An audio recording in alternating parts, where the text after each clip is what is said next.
So welcome back to Drivetime on the Road. We're here in Montreal and I'm joined now by Adrian Nash, who's the Chief Product Officer for Keyloop. We've got a big launch event today in Montreal, which is great. We've got 100 customers coming in the door shortly. You are leading our sort of product reveal and you're due to be on the stage quite soon, but just welcome to this little mini pod. Thank you for joining me. Thanks for having me. So Adrian, talk a little bit about how we're launching and why we're launching, particularly in Canada, because it's one of our wave one markets. Yeah, well, we have an origin in Canada that not many people outside of the region know about, right? We have the Certi business, which is a DMS, more traditional kind of DMS provision in Montreal. And we have Rapid RTC, which is more Keyloop leads.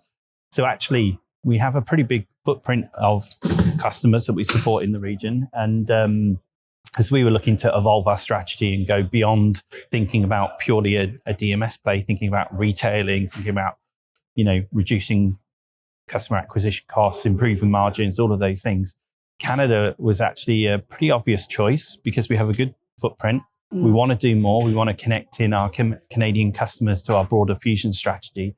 And actually, we're launching brand new solutions in Canada first, from a global perspective. So it's a market that I think that we can grow. It's a market that has a real need for the solutions that we're offering. And actually, the customers here are completely open to conversations with Keyloop, and it's a very exciting market. It's completely excited about what we can do here. Yeah, I think Canada, we spent some time. I brought the podcast to Canada late last year, and we spent some time with the Lenders Association. And one of the things that really resonates with Fusion, the way that we're bringing it to market, is it's connecting up all of those touch points. So historically, you mentioned there was a DMS, then there was a lead company, then there was something else.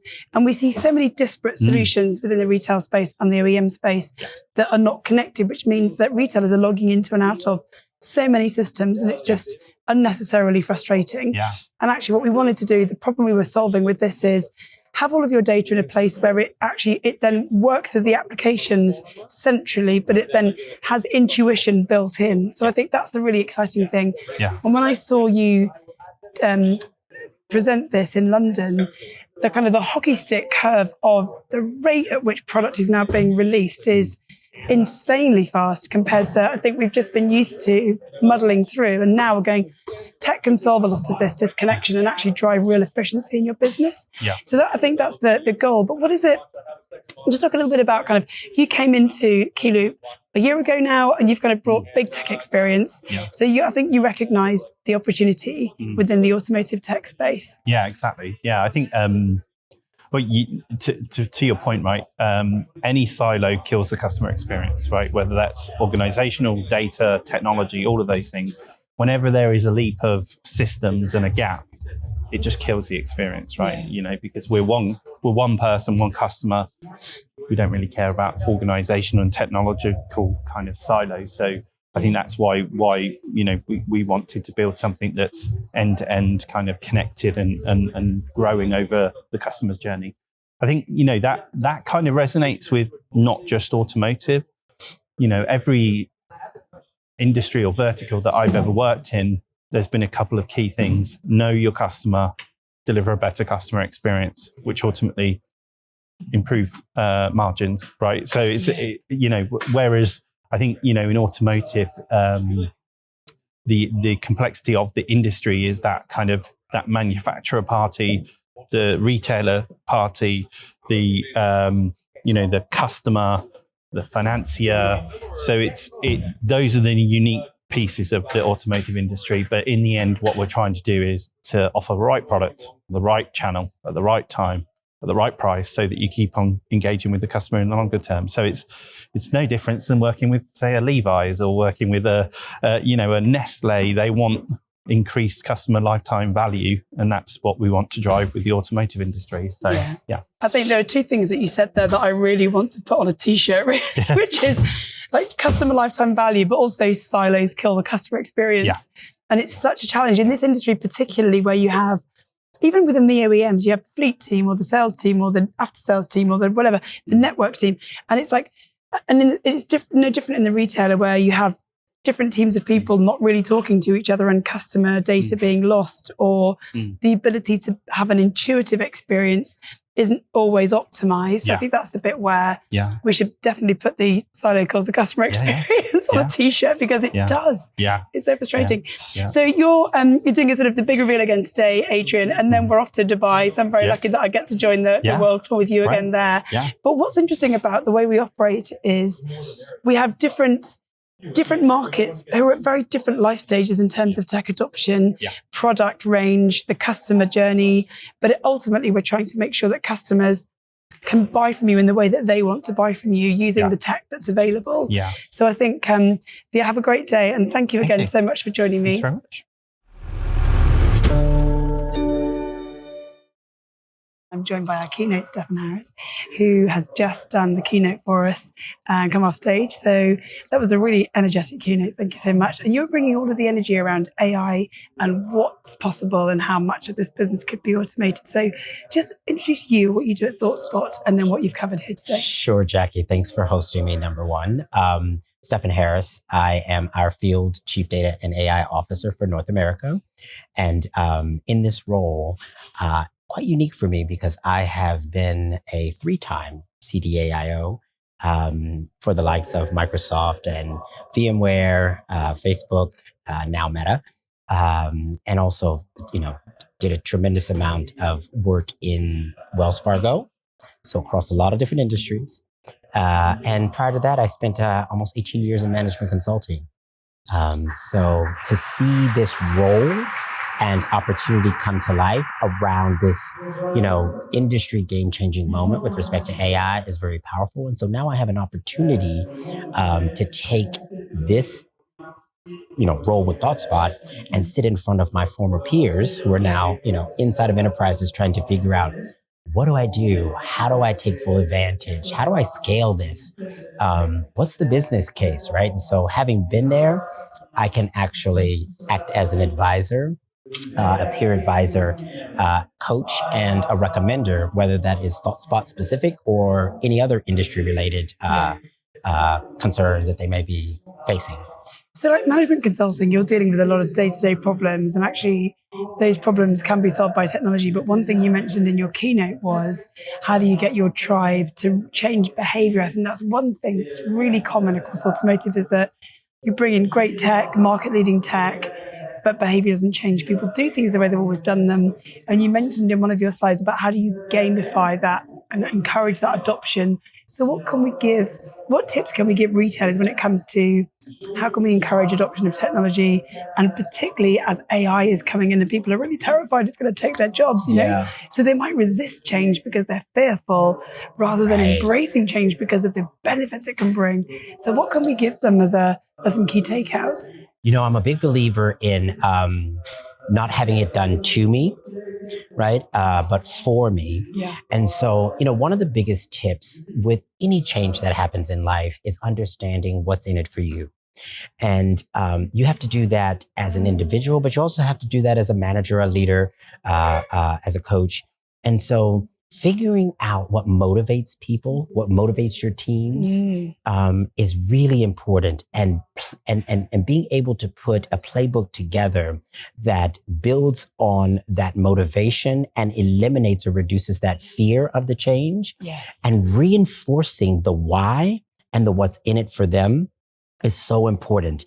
And then tying that back into key incentives, right? And so I talk a little bit about gamifying the experience, make it fun, get people engaged, do it in a way that, your leaderboards, right, for your top performers is visible, right? And so everybody always wants to activate that spirit of competition inside of them. At the end of the day, it's a real thing. Competitiveness in sales is so real. It's so real. Like, I'm going to sell more than you. Exactly. And you stay on. That's right. Because there's some camaraderie in the fun, right? As long as you keep it sane, there's camaraderie in the fun of trying to climb and become that champion, and be lauded for that. And I think that this is a real use case that we see benefit from. And, I think the more we can encourage the adoption and the embracing of that change and making it real, the more that we activate champions of change for all of our enterprises, but in particularly in automotive, because it has been a very different, that industry and that environment is very different than many other corporate environments per se. So actually, Tim was talking about in his keynote that how we can start to use technology to really drive in the changes in margins. So talking about competition, what's in it for me is I actually could make more money if I start to automate more of my business. I will stop the leaky bucket of leads, kind of going and losing leads and losing customers, and I will convert more business. I think that's what's in it for you is you actually start to have successful, profitable, sustainable businesses. That's right. That are built for the future of how consumers want to buy from you and how they expect that experience to feel intuitive and automated. The other thing, Steffin, that you showed us was how language modeling, how AI is going to start to help you interpret your data. That's right. In a way that feels much less intimidating. So they don't need to have a data analyst with you. When I spoke to Jane, your colleague, we called him Kevin. Kevin. So, yeah, that's right. What's Kevin doing? Yep. So actually, Kevin is kind of in your system, and you can start to query that data. So I think that's the really big thing now. We're used to building prompts. So I think that's one of the things that if you can understand what are the prompts that you can start to use to unlock the stories that your data will tell you.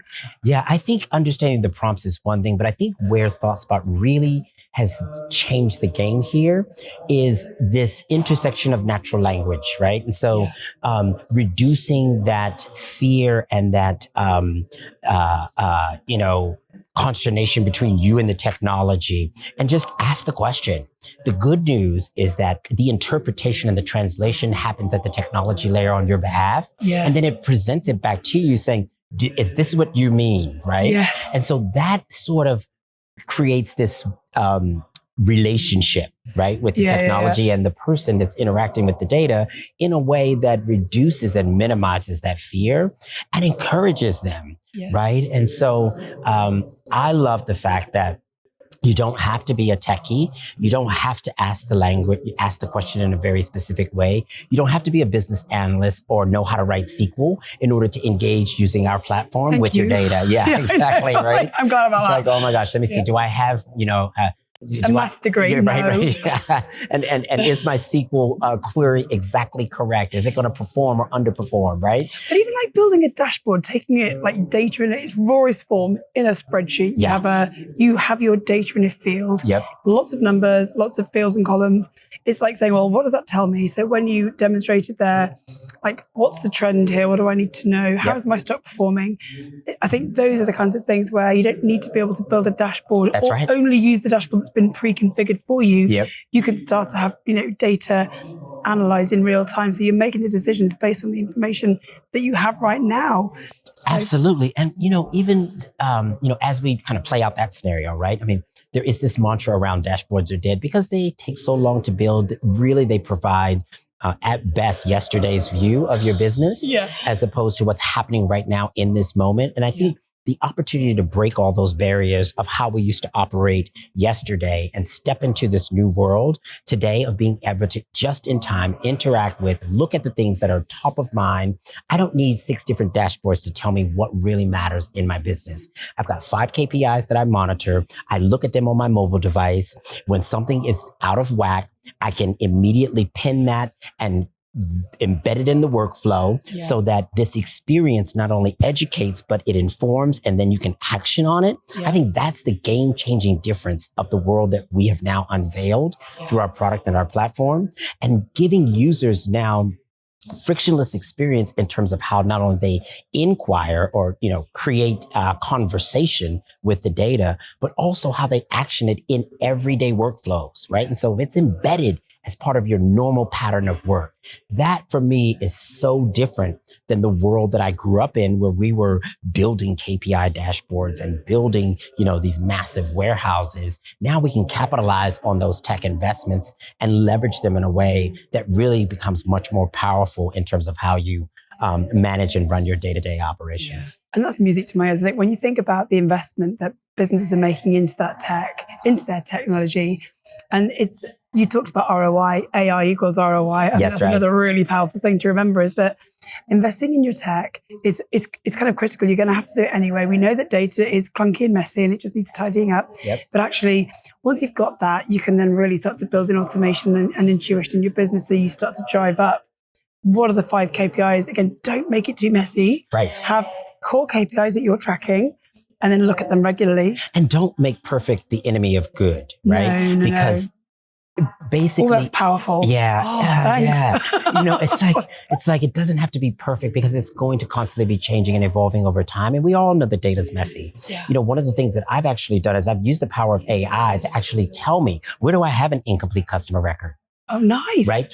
So why wait to understand, who your customers are and the interactions that need to happen with them? Take the ones that are complete, move that forward, let the AI help you identify where you have gaps, and then continuously iterate and make your data better. Yes. Right. And over time, that solution that you've invested in, our platform, ThoughtSpot, Spotter, becomes a high performing asset, but it also brings your entire enterprise along on that journey. And that's where you really start to see the power of what the platform and the transformation of this entire industrial revolution around AI is delivering. It's perfect. Yeah. Steffin Harris, Chief Data AI Officer for ThoughtSpot North America. Thank you so much for joining me on this podcast. It was great to see your keynote, and it's really great to kind of have you in our Keyloop family. So it's been a pleasure, Jackie. Thank you so much. I'm thankful for the opportunity, and I'm excited even to see what's coming next.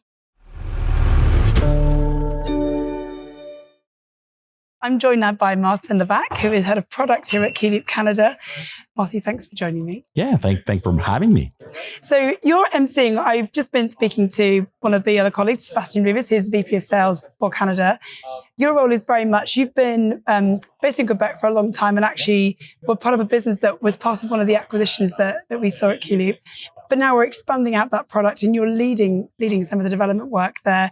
Talk about what you're going to be doing today at the event. Yeah, so the day I'm emceeing the event, they needed a French language speaker and I know the customers. I've been doing this I'm in my 27th year now. Yeah. So in Montreal doing this, so I know a lot of them. So I'm going to be emceeing and introducing everything we have here today for our customers, and doing it in French. So I'm really glad to do that. Yeah, it was really important actually to reflect the language of this region, because like you say, it's something that the region protects very fiercely, and it's important that we meet those customers where they are, which is bringing new technology in a language, so we adapt everything in the language for the market, and also all the other localizations that need to take place.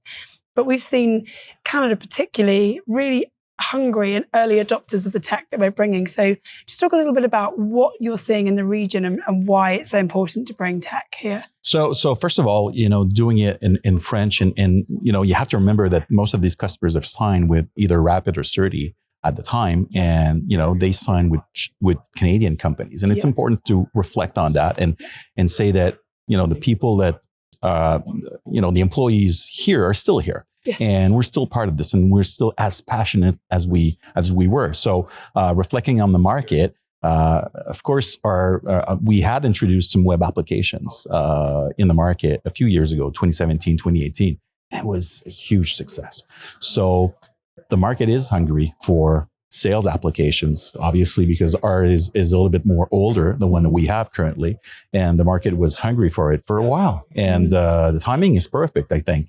Bringing these products over here at this time, you definitely see how the market is hungry. Well, we feel it too. So we're really glad to do this. And the biggest thing that we saw when we launched in London was the fact that all of the technology is now connected. So you can see the full customer journey from not just purchase of a new vehicle or a used vehicle. It's how you live with your vehicle throughout the ownership cycle. After sales is a massively profitable area for retailers that we work with.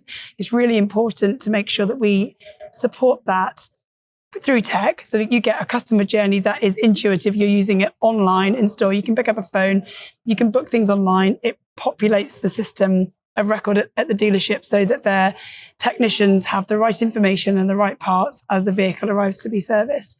You can also then trigger loyalty and retention. So how you think about the whole life of a customer has been really welcomed when we've for us, the exciting part is, and we had started that, is putting software in the hands of the consumer. Yes. And that's a totally different, it's a big change in our industry. It's not a new change. We've been doing it for a few years now, but still embracing that in all of the different domains that we have in our products. I mean, this is a huge change, and the product teams, we need to adapt to that. Yeah.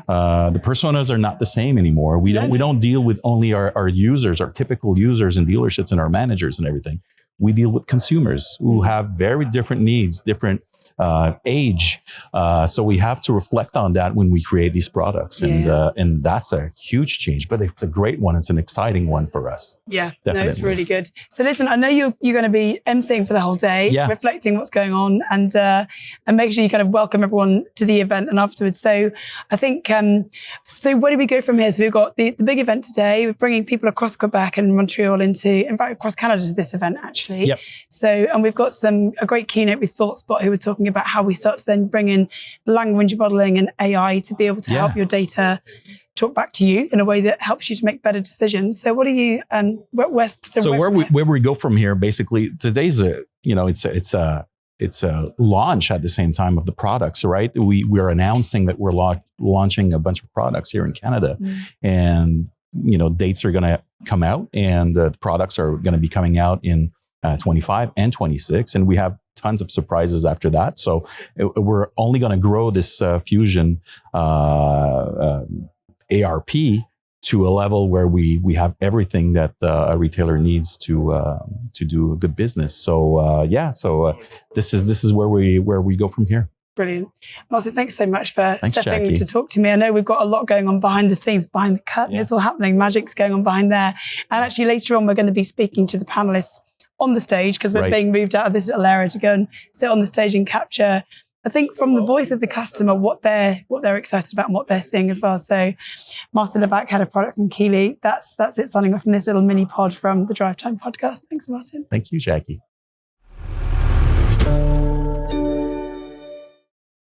I'm joined now in our mini podcast studio by Julie Desjardins, who is head director of sales for Canadian Black Book across Canada. Julie, welcome to the podcast. It's really great to have you on. Thank you for having me. My pleasure. So you've got a really kind of good sort of knowledge and background in tech in the automotive space. Just talk a little bit about your background and then what you covered on the panel today. We'll come to that in a moment. But what's nice is that it's over 20 years that I've been in the industry. So I've started from business manager to working at a bank to working for DealerTrack, which is a little bit like the portal that links the dealers with the banks. So digital retailing. I sold websites. Now, obviously, it's been about 13 months with Canadian Black Book. So I'm super happy to be a partner of Keyloop. So I think what's really great is what you guys are coming out with. And it's sort of what I used to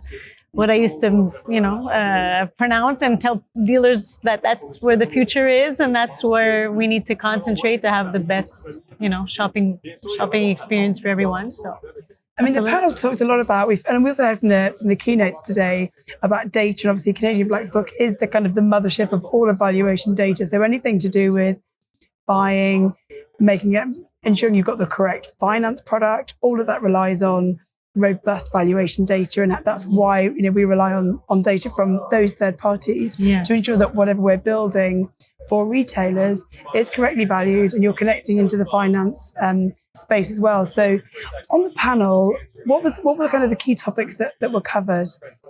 Well, obviously we want to have more systems that are really, really transparent. So I think we also want to make sure that customers are all over the place. They shop in different places. So if you are able from the beginning of the consumer's journey to have all the historical, I think and also be able to show him products or vehicles or whatever it is, no matter what department it is, at least you're a step further. You can actually present it and not just expect somebody to come see you because you're on a website. I think what Keyloop is doing and where the industry needs to go is that from the beginning that you step in any of the automotive space, that somebody reaches out to you back. Yes. Just like when you're Googling for anything, right? You switch page and it's following you. So I think that's so important, and that's where we need to be, because the automotive industry is probably the last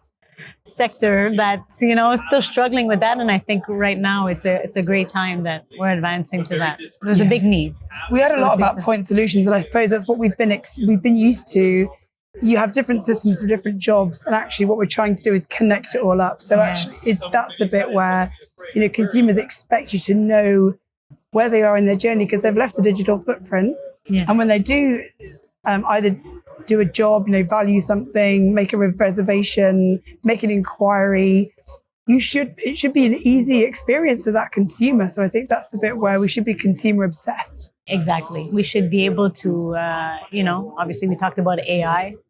We should be able to really be able to take everything that we know of the customer and to suit their needs. You see they're looking at a service appointment. Well, things should be right at it. Instead of the consumer always going to get it, we should be able to step forward and say and suggest everything. Could it be a new car? Could it be service part? Whatever this, but we need to bring them back to the dealerships and make sure that we have the right information for them. Yes.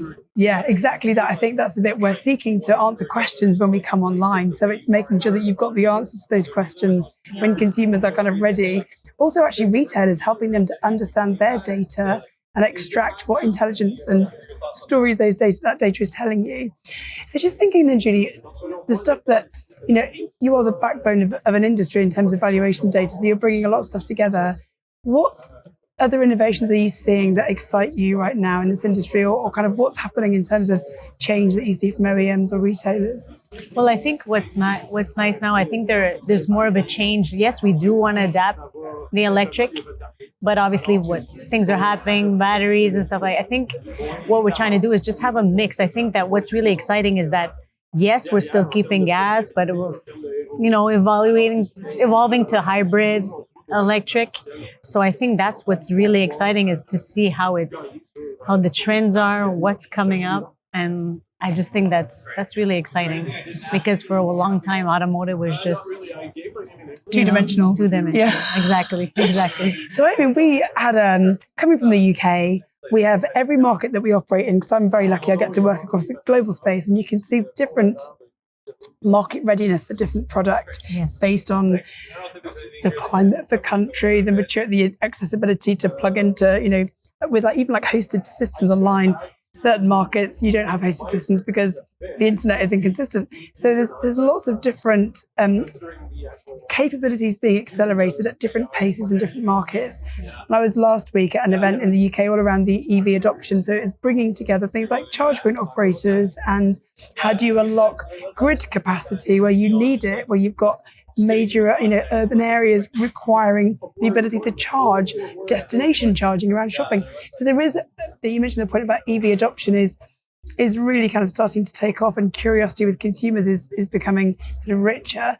Is it difficult, or valuations around the EV space again is quite a challenge? How is that kind of presenting itself? Well, we really have to, we're up to a degree that we have to bring in so much, not only statistics and market insights. We also have to make it on a personal level. We actually have to physically test these vehicles, compare them, see what's out there, what's coming. So that's a big challenge, and that's why we had to broaden our team as well.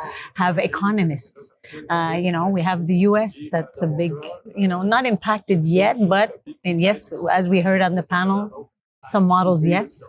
So that I think is our biggest challenge, is to make sure that we have a genuine conversation, not just thinking of what Canadian Black Book thinks, but also speaking with the manufacturers, speaking with the OEMs, speaking with the banks, making wiser decisions. So that's a big challenge. I think it's a big challenge. Wiser decisions is a big challenge, because there are so many unknowns, aren't there, as well, in that space, and particularly with, like you mentioned, the political landscape is uncertain. Yes. And what we saw earlier in the year actually was there was a lot of vehicles. There was a bit of a front end rush to get vehicles bought before impacts of tariffs took place. Yes. So how is that now playing out in terms of volumes of vehicles that are being the registered? big three that has still been impacted a lot.